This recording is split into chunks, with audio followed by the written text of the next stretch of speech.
अस्सलाम वालेकुम फ्रेंड्स, उम्मीद है आप सब खैरियत से होंगे। आज मैं आपको हलीम बनाने की इतनी आसान रेसिपी बताने वाली हूँ कि पहले आपको किसी ने ऐसी रेसिपी नहीं बताई होगी, जो बनाना भी बहुत ही ज़्यादा आसान है, कम वक्त में बन जाएगी और बहुत ही लजीज बनेगी।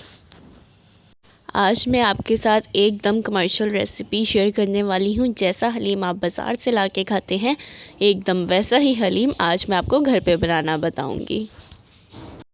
इसीलिए वीडियो को पूरा देखिएगा ताकि आपसे कोई भी पॉइंट मिस ना हो जाए। वैसे तो आजकल आपको पैकेट में ही हलीम का इस तरीके से मिक्सचर मिल जाता है, जिसमें ये सभी दालें चावल पहले से मिक्स होते हैं, लेकिन मैं आज आपको बता देती हूँ कि आखिर अगर आप घर पे मिक्स करें तो इनकी क्वांटिटी क्या हो। अभी मैंने 1 कप चनों की दाल, 1 कप दलिया, 1 कप चावल, मूंग की दाल, मसर की दाल और माश की दाल, तीनों 1-1 कप ले लेंगे। 2-3 घंटे के लिए भिगो दें। अब इसमें 3 से 4 कप पानी शामिल कर दूंगी और प्रेशर लगा दूंगी। अगर आपने इसको ऐसे ही उबालना है तो पानी ज़्यादा डलेगा। मैंने आपको कम वक्त में ये रेसिपी सिखानी है, इसलिए मैंने प्रेशर में ले लिया है। अब इसमें आधा चम्मच हल्दी शामिल कर देंगे। अब इसको कवर कर देंगे और 10 मिनट के लिए प्रेशर लगा देंगे। तब तक हम इसके लिए दूसरी तरफ एक चूल्हे पे देचकी ले लेंगे और इसमें 3 बड़े चम्मच घी के ले लेंगे। इसके लिए मैंने 5 से 6 बड़े प्याज ले लिए थे और उनको बारीक बारीक काट लिया था। अब मैं इन सभी प्याज़ों को इस घी में शामिल कर दूंगी और इसको तेज़ आंच पे प्याज़ों को फ्राई कर लेंगे। इन प्याज़ों को हमने गोल्डन ब्राउन करना है। हमारे हलीम का ये भी एक अहम पार्ट है। इन प्याज़ों को अच्छे से तेज़ आंच पे फ्राई कर लेंगे। एक तरफ हमारी दालें ये देखिए गल चुकी हैं। अब इनको कुछ देर के लिए ऐसे ही ठंडा होने देंगे। इसमें मौजूद दाल, चावल सभी चीज़ें अच्छे से गल चुकी हैं। यह रेसिपी अगर आप में से कुछ अफराद अपने कारोबार शुरू करना चाहते हैं, हलीम बेचना चाहते हैं बनाकर, तो वो इस रेसिपी से बनाएं। इंशाल्लाह ये बहुत ही मज़े की रेसिपी है और इनका हलीम बहुत ज़्यादा पसंद किया जाएगा। ये देखें प्याज अच्छे से गोल्डन ब्राउन हो चुके हैं। अब एक ट्रे में हम टिश्यू पेपर ले लेंगे और इनको इस तरीके से निकाल के फैला देंगे। सभी प्याज़ों को इस तरीके से आपने ट्रे में अच्छे से फैला देना है। अब उसी घी में हम चिकन शामिल कर देंगे। इसमें डालने के लिए मैंने तकरीबन आधा किलो चिकन ले लिया है। अब इसको घी में अच्छे से फ्राई करेंगे। 2 से 3 चम्मच इसमें अदरक लहसुन का पेस्ट शामिल कर दें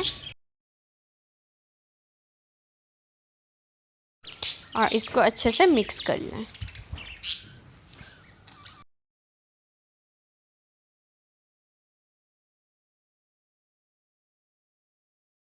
जब तक हमारा चिकन भुन रहा है, हम तब तक दूसरे मसाले भी निकाल लेते हैं। इसमें शामिल करने के लिए सबसे पहले हमने 1 प्याली दही ले लेना है। अब इसमें लाल पिसी हुई मिर्च के 6 चम्मच शामिल करेंगे। मिर्चें आपने अपने टेस्ट के हिसाब से डालनी है और अपनी हलीम की मिकदार के मुताबिक डालनी है। बाकी तमाम मसाले उतने ही जाएंगे जितने इसमें जाएंगे, लेकिन सिर्फ मिर्चों की मिकदार है जो आप कम या ज़्यादा कर सकती हैं। इसी के साथ आधा चम्मच हल्दी ले लेंगे।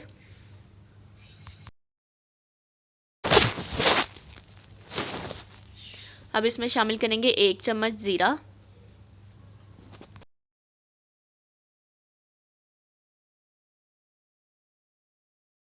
2 चम्मच पिसा हुआ सूखा धनिया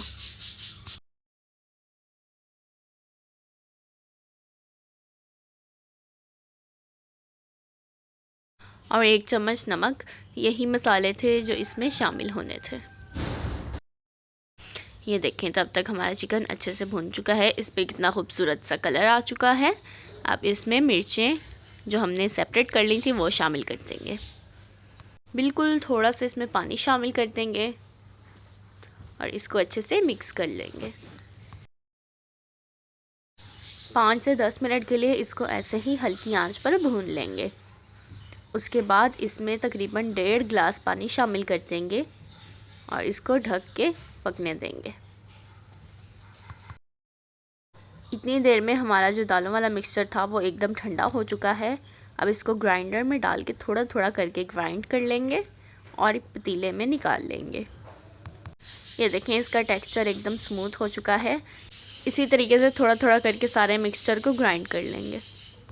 वीडियो अगर अच्छी लग रही है तो प्लीज़ लाइक बटन को ज़रूर प्रेस कीजिए। ये आपकी तरफ से मेरी हौसला अफजाई होती है ताकि मैं आपके लिए यमी रेसिपीज़ को निहायत आसान अंदाज में ला सकूं। और बेल नोटिफिकेशन को भी ज़रूर प्रेस कीजिए ताकि मेरी नई आने वाली वीडियोस का नोटिफिकेशन आपको सबसे पहले आसानी मिल सके। चिकन अच्छे से कुक हो चुका था। अब ये देखें, मैंने इस तरीके से एक प्लेट में बोटियाँ सेपरेट कर ली हैं और एक प्याली में इस तरीके से इसका घी निकाल लूँगी। और जो सालन का नीचे बचा हुआ मसाला है उसको जो हमने दालों वाला मिक्सचर था उसमें इस तरीके से शामिल कर देंगे। अब चूल्हा ऑन कर देंगे और इसको इस तरीके से धीमी आंच पे कुछ देर के लिए पकाएंगे। इस रेसिपी के हवाले से अगर आपके जहन में कोई भी बात है, कोई भी राय है तो मुझे कमेंट सेक्शन में ज़रूर बताइएगा कि आपको ये रेसिपी कैसी लगी।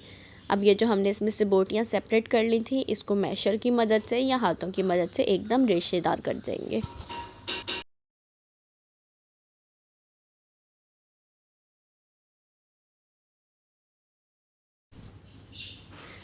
ये देखें, वहीं पे हलीम अच्छे से पक रहा है। अब जो मैंने बोटियाँ सेपरेट करी हुई थी जिनको मैंने रेशेदार कर लिया था वो ये रही। अब उनको इसमें शामिल कर देंगे। बोटियाँ आप जितने अच्छे से रेशेदार करेंगे उतना ही ज़्यादा हमारा हलीम का टेक्सचर कमाल का आएगा। इसको इसमें अच्छे से मिक्स करके तकरीबन 5 मिनट के लिए पकाएं। तेज़ आंच पर 5 से 10 मिनट पकाने के बाद हमारा यमी सा हलीम एकदम बन के तैयार हो चुका है। आप भी देख सकते हैं कि इसका टेक्सचर कितना कमाल का आया है।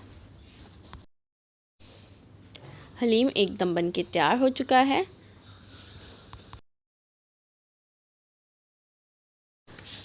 अब इसकी गार्निशिंग की तैयारी हो रही है। इस वक्त मैं हरी मिर्चों को बारीक बारीक कट कर रही हूँ। इसको गार्निश करने के लिए हमें चाहिए 4 से 5 लेमन जिनको मैंने इस तरीके से बारीक बारीक स्लाइसेस में कट कर लिया है। और एक बड़ा टुकड़ा अदरक का ले लिया है जिसको इस तरीके से बारीक बारीक कट कर लिया है। और ये कुछ हरी मिर्चें और कुछ धनिया, इन सभी चीज़ों को मैंने बारीक बारीक चॉप कर लिया है। अब एक पैन में एक बड़ा चम्मच घी का ले लेंगे। जब घी अच्छे से गर्म हो जाए तो जो हमने पहले से ब्राउन सेपरेट किए हुए प्याज थे उनमें से थोड़े से प्याज इस घी में 2 मिनट के लिए फ्राई करेंगे।